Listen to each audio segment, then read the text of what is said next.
سأعيد. هل تشاهدني؟ هل تسمعني؟ أسمعك.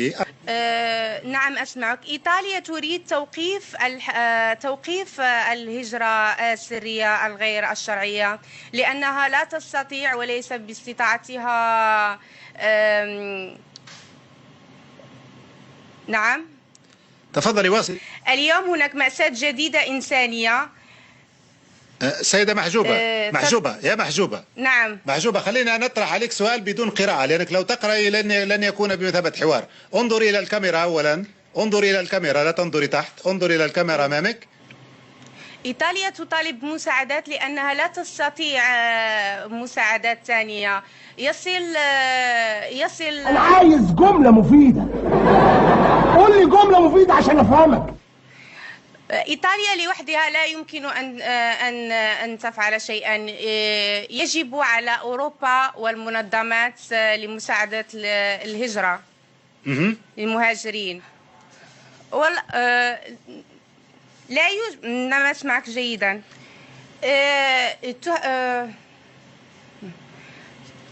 لم أسمعك جيدا. جاوب على أم السؤال، جاوب على أم السؤال.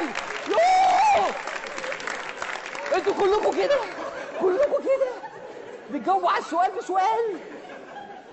مساعدات. سؤال ثاني. نعم، إذن هذه بالنسبة للمنظمات، ولكن بالنسبة للحكومة كحكومة، يعني الحكومة دائما تقول الحكومة لا تريد مساعدات، لا تريد إعطاء مساعدة للمهاجرين، تريد إيقاف، لا تريد المهاجرين أن يدخلون إيطاليا. العملية مستمرة، واليوم نرى في التلفزيون أن يحاولون أن يسفرون المهاجرين إلى سردينيا، لأن في كالابريا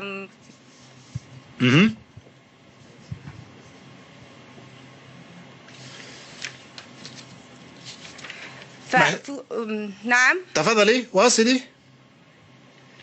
بتجمعي فمك ولا نمشي نجمعك شمال؟ هتقد نقد نخرجوا. اليوم رأينا مساعدات للزوارق الواصلة. يساعدون الزوارق التي وصلت اليوم حوالي. طيب محجوبة وليد، شكرا لك. فترتكم المسائية متواصلة، ابقوا معنا.